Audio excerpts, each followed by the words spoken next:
more Idaho ranchers are getting involved in range monitoring than ever before.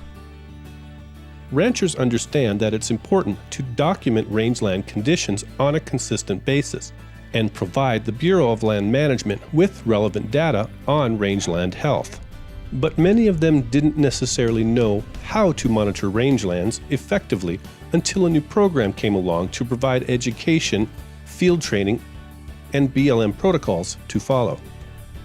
Tony and Brenda Richards, who run cattle in the Oahe Mountains, are two of more than 100 ranchers in southern Idaho who are jumping on board this year.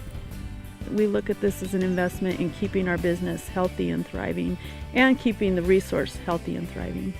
Jason Nettleton, who also ranches in the Oahes, says it's great to put more attention on range monitoring and management.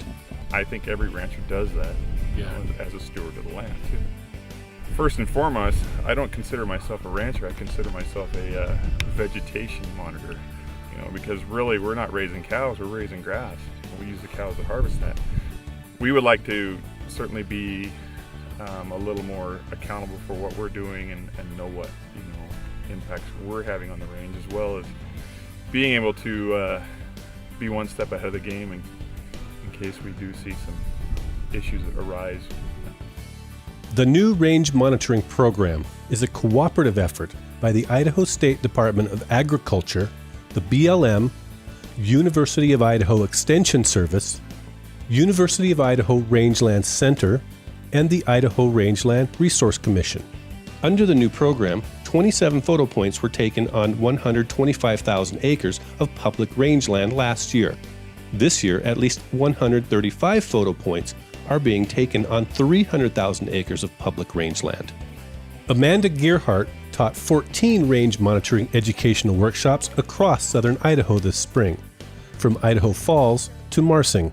About 100 ranchers attended, plus an equal number of BLM, Forest Service, and Idaho Department of Lands employees. University of Idaho Extension professionals across southern Idaho helped publicize the workshops to increase participation. I just think it's a great program. It provides ranchers with the tools they need to collect the data, and not only collect it, but have credible data so that they can have that included in their allotment files and utilized in the whole decision-making process. The workshops feature classrooms and field sessions to teach people how to gather monitoring data. Then, as a follow-up, experts from the Idaho State Department of Agriculture help ranchers get started with photo monitoring on a one-to-one basis in the field. A memorandum of understanding between ISDA and the BLM sets the protocols on how to gather monitoring data so the information is readily accepted by the BLM. I don't think it's too early to say that this is working.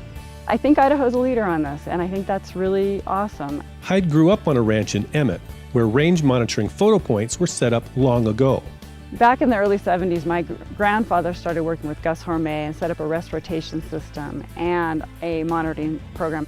Over the years, having that data, having those photos, in fact having a lot more than the agencies had, we were able to impact some of the decision making because we knew more about how things have been impacted in a positive way. My dad has always said this is a gift to the future, and having that data is something that will be beneficial in the long term.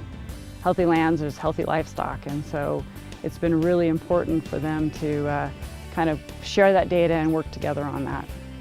A key advantage for ranchers to get involved is that the data they gather will supplement existing photo data and notes in BLM files.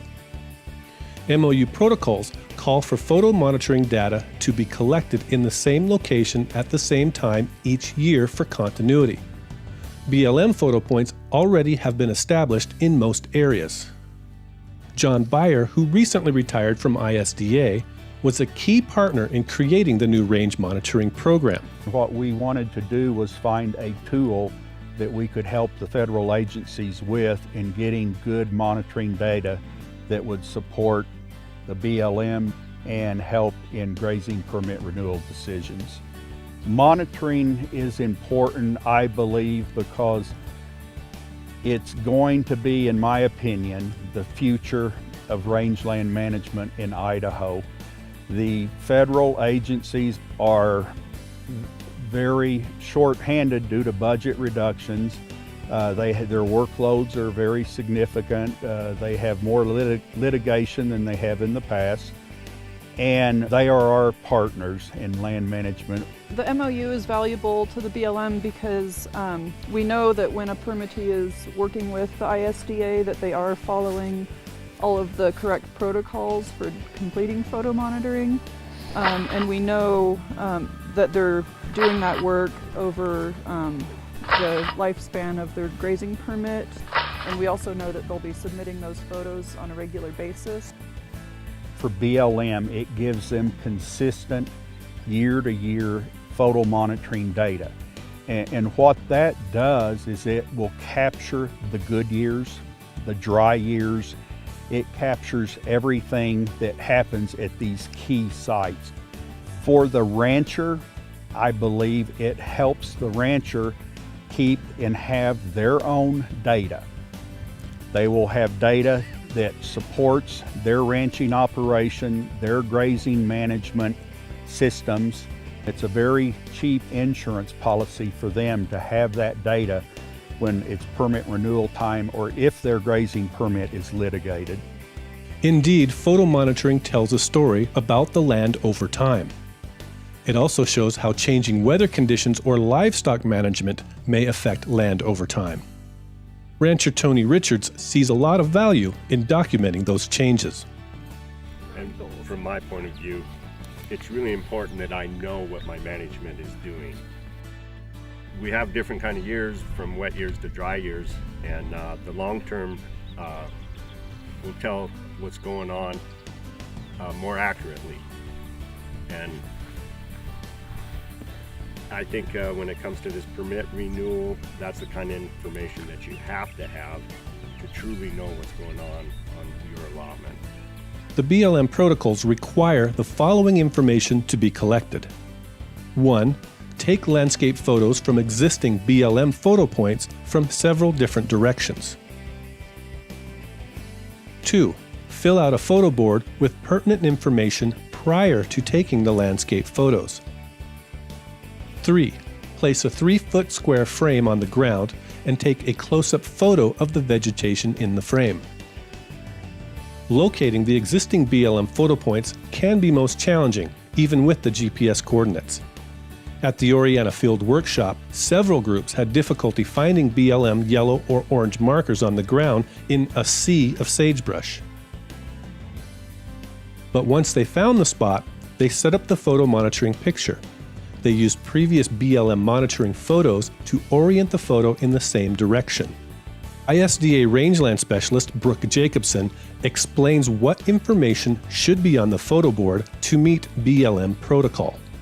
It has the date and the site name, so this site name is the location of this site, the field office, and the allotment in the pasture. Other information you can include on the photo board are things like the direction that the photo is facing, the GPS location. Upon request, Jacobson goes out and assists ranchers in gathering monitoring data for the first time on BLM grazing allotments to walk them through the process.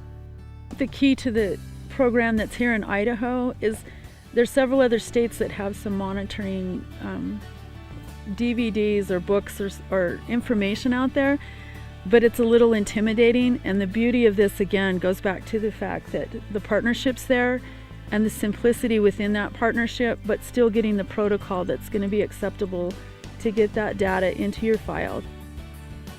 Being able to contribute to the BLM's files on range conditions is another key benefit.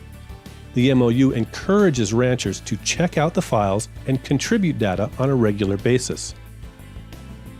Kind of a good place to sort of crack the door to come in and go through their files and see what's in there and understand how it relates to the conditions on their grazing allotment.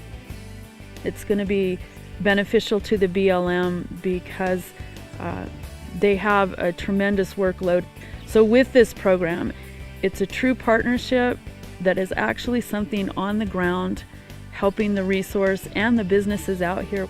But the habitat is the way it is because of a lot of things, and one of the key components is properly managed grazing keeps those plant communities that way.